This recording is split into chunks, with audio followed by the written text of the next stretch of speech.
Trina would be an okay panel. Yep. Jinko, Yep. Longi as well, all okay panels in that range, and we've picked out the Canadian. Honestly, SunPower went downhill big time. I think it's simple now. I think it's a simple answer. It's the REC. Is that the real answer? Is that your... Would you sell your mother a REC panel? It's ridiculous. It is absurd. What is the best solar panel in 2024? And today I've brought in Ben, who you might notice works for me. He's got a shirt. You've been here since when? 2017. Yeah. 2017? 7 years. Yeah, okay. So you've done a lot of work in the office. Now you're our desktop quoter. Yeah, Design some systems for people, desktop quote, just in the office. So if a customer doesn't want to rep out, you'll just do it basically from the office. Yeah, exactly. Maybe they already know what they want as well, potentially, or if not, they just want something in the home environment. They're a new build potentially, but all those situations, that's me. And over the years, you've become the panel guru of MC Electrical. I consider myself the inverter nerd, and you the panel guru. I remember you broke that blog back in 2017 or 2019. Or was that day? 2018. About LETID in panels, a real disruptor in the industry. Yeah, that was you got me in a lot of trouble. No regrets. So anyway, we're here to talk. There's been a lot of water under the bridge since then with solar panels, and we're here to talk about the best panel of 2024. Yeah. But I'm going to ask you a question first. About this. Yep. Yeah, what's the best panel of 2023 then? So it's Q-Cells 415. Yeah. Yes. So you were the biggest Q-Cells fan ever, right? I still am, but I was. Yeah. So was I, to be fair. I mean, that's why we sold them. Yep. And what's happened to Q-Cells? So they have since left the Australian market, and that was a big shock to us. But still think they're a good panel, but they're no more in Australia. Yeah. So we don't exactly know how they're handling warranties yet, even, but we know that it's Hanwha. It's a massive company. Yeah. You think you're probably going to be fine with them. They have people here honour the warranty. It's a really well built panel, but it's still something to talk about and consider. So really, the situation is if our customer has a problem with Q-Cells, they come back to us. Yeah, I mean that's the case with everything. Yeah. So they'll come back to us, and we'll have to chase down Korea, or hopefully there'll be an office in Australia that we deal with, or something like that. But that's my problem to deal with. Best panels that we've talked about before in the past would have been LG as well. Yeah, well, I was going to say on that question of 2023, you would have had the Q-Cells, the LG, SunPower. LG disappeared probably a couple of years ago. They're gone now too. Everyone's just dropping. SunPower and REC, they would have been the big four of 2023. So SunPower, it's got the name brand, right? And we did SunPower for a long time, right? Yeah, that was our panel. That was our panel. And the 327 watt panel that I've got on my roof, I think that was the last of the good SunPower panels. Probably one of the best panels we sold. I always reference that 327. Yeah, I know you've got them. Yeah, but honestly, SunPower went downhill big time. It's crazy. In around about 2020, I think, or maybe 2019. Yeah, 2019 actually, or even 2018, I started having issues with them. Yep. With their 360 watt panels that had massive faults in them. Then they made that stupid shingle panel. Yeah, I know, the one in the P-type one. Yeah, it went to the factory. It is the biggest disaster of panel. Yeah, I don't know what was maybe I'm overstating this, but it was not not a SunPower. It was nothing near the 327 watt panel, right? Yeah. And then they were really hard to deal with warranty and everything like that. So it's a hard one when you've done them for so long, right? And you had this name, but you had to make the right call, I suppose, and pull out of it all. Oh, we had to get out of there. Yeah. The warranty situation was ridiculous, and the panel quality, like we had Christmas tinsel underneath the glass, like that's your solar panel, underneath there, silicon oozing out everywhere. It was just. It got pretty bad. Yeah, and that's the hands-on stuff that you're always seeing. I look at spec sheets and how it all works, temperature coefficient, but you're seeing them come in and you got to make the call. So yeah, well that's right. As we're down in the warehouse packing jobs for the next day, and that's not what I do for a job, but my guys will come up and tell me, look at the silicon oozing out of this, look at the Christmas tinsel under the glass, and it was pretty bad, some of their panels, and it showed, especially with the silicon, it showed years later that they started failing. Yeah, so that's the worry, isn't it? Ongoing now for the next 25 years. What have you got out there? Yeah. Let's move it on. Also, I guess then, what's the best panel of 2024 then? I think it's simple now. I think it's a simple answer. It's the REC, the Alpha Pure R, not the Twin Peak. The proper N-type Alpha Pure R. That is the best panel, I think. If you had to give a straight answer. It does get complex. It's the last man standing, isn't it? Really? It is now, and I'm just worrying. I'm going to watch this video in a year, and it could change. But so a couple of years ago, it was Q-Cells, LG, SunPower, and REC. Not debated. SunPower have gone. It may as well be dead in my mind. So Q-Cells and LG have disappeared. So there's You're one right. left. Yeah, you're right. It is the last man standing, the REC. Yeah. So that Singapore panel, it's a great factory. I've been over to that factory as well. Absolutely pristine, amazing, rock in one end, solar panel out the other end. Well, that's right. They do it from the silicon up, don't they? Yeah. They have control of the entire process the whole way. So it's a great panel. But like you say, we're talking the Alpha Pure R, the really expensive panel, Yes. not the Twin Peak panel. Not the Twin Peak Ps. No, exactly. Yep.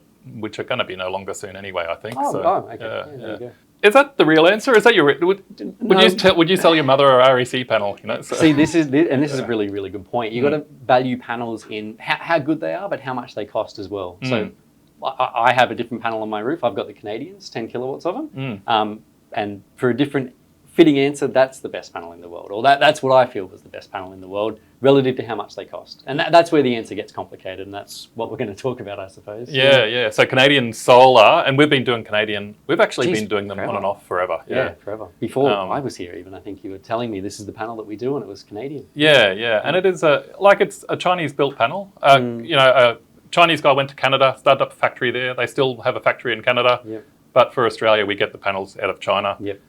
Good panel. We've been to the factory. You didn't come on that trip, no, did you? No, I missed out on that one, but I heard it was a really good factory. You've been there. Good factory. The R&D guys are really good to talk with. Yeah, and whenever you talk to panel manufacturers, they know what they're talking about. You ask questions to others and they're, umming and ahhing, they're not the right people or they don't know. But Canadian, the engineers and who they always have a good answer. So they know what they're talking about. Yeah, I talked to them about that LETID issue that you brought up actually, and they had a really good answer for it. Straight away too, right? I didn't have to defer and go back to someone. He immediately knew what he was talking about and had someone. Yeah. It makes a difference. Yeah, so that's the other thing that I've found. This is ironic though.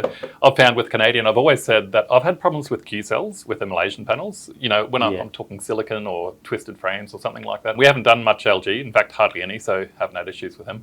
SunPower, I think that was the worst panel I've ever dealt with. After a bit of time, after the 327s.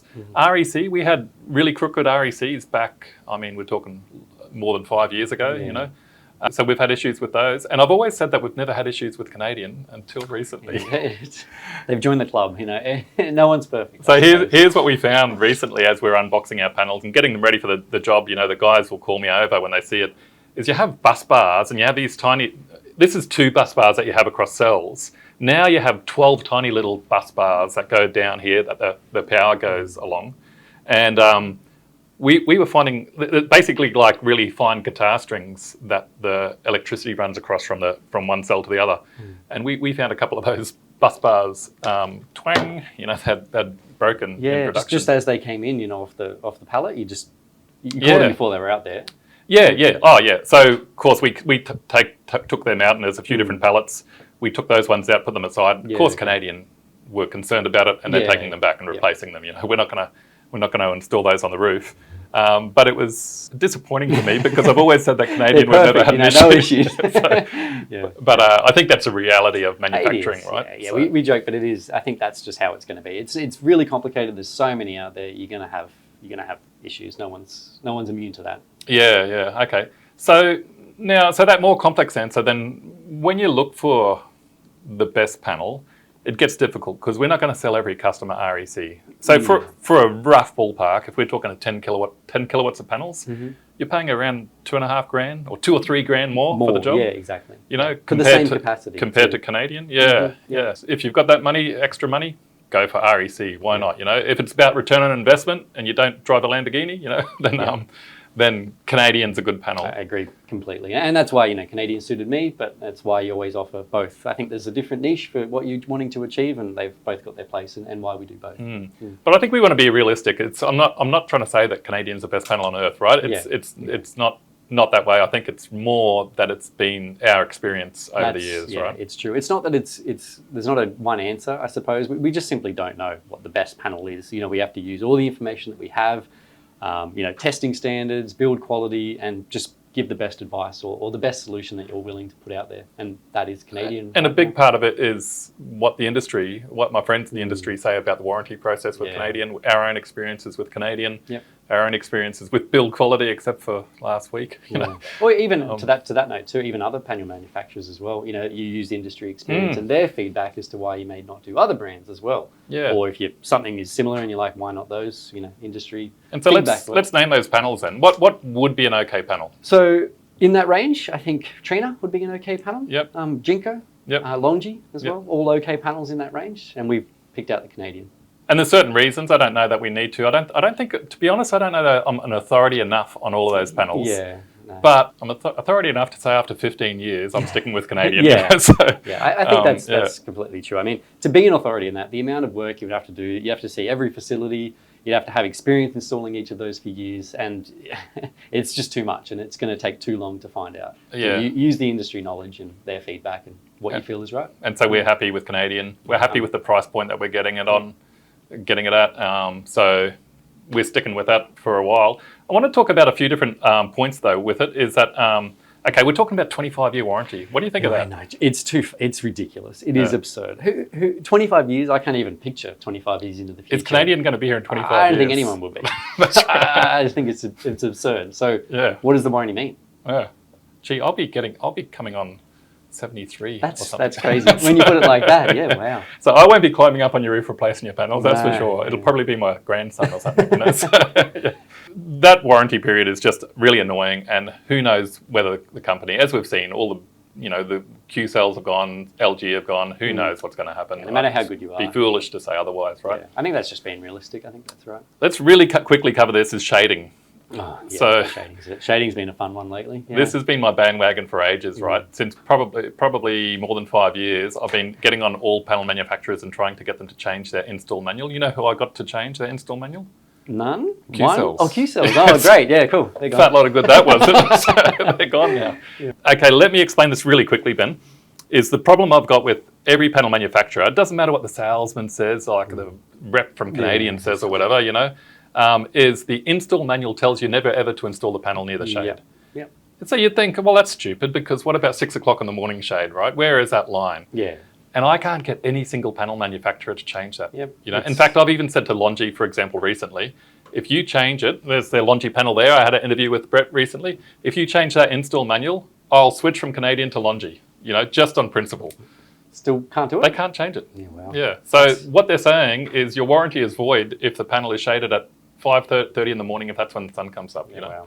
It's stupid. And no one's different? Well, aside from Q cells, you're saying, are you getting any No flaws? one's different. They get what they do, and I think this is not good enough because it's not just a me problem, right? There's an industry problem. Is that if they'll give me a waiver document, and Longi have offered it, and Canadian have offered it, and Q-Cells gave it to us at first, and they say, a letterhead to me and say, if we've got problems shade between 9 and 3. This is the real answer, right? Yeah. If you get shade on your panels between 9 and 3, it could possibly damage your panel. Yep. And then your warranty is void. That's what they really mean to say, but they won't even put that in writing, except for in a letter to me. But fat lot of good that is. That's not the install manual for the industry, right? So it's just for that time slot for you only. Yeah. So thumbs down to Canadian and Q-Cells and SunPower and every single panel on the market. Actually, apart from RECs are a little bit better with that. So the last point we wanted to talk about was build quality, but we sort of touched on that, right? Yeah, build quality, I guess that was sort of talked about before.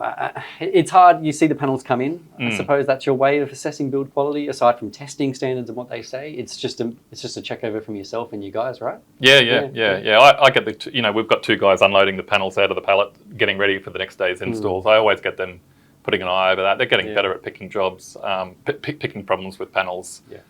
Sometimes they come down and call me down for the most ridiculous little bit of a smudge of silicon, which is great. That's what I want. And I'm like, okay, a little smudge of silicon is not the end of the world, So, but that's probably what it comes down to is more the company, which is probably more the point, isn't it? Right? You mean the panel manufacturing company? No, us. Oh, us. Yeah, I think that's the fail-safe. I think that's always the most important end result. You can get carried away with all these panels and researching them, but who's installing it is really where you're going to be going as a customer, right? Like you're going to come back to who did the job, and it's on you. Yeah, and are they just going to put up panels with Christmas tinsel underneath the glass or whatever it is, like I had with SunPower? Yeah, are they going to be here in 10 or 20 years' time, or are they just going to pack up shop tomorrow? Yeah. So, and I think that's the one to get right. That is the key takeaway. Yeah. So, to be honest with you, I don't care whether it's Longi or Q-Cells or Q-Cells are gone Canadian, or Trina or Jinko. I had issues with Jinko in the past. Maybe I've got over myself. They're kind of much of a muchness to some degree. Yeah. Just get a really good installer. Yeah. Yeah. Perfect. Oh, well, thanks for your time, Ben. I think we've wrapped that up. All right. Thanks so much, Mark. Thanks for having me.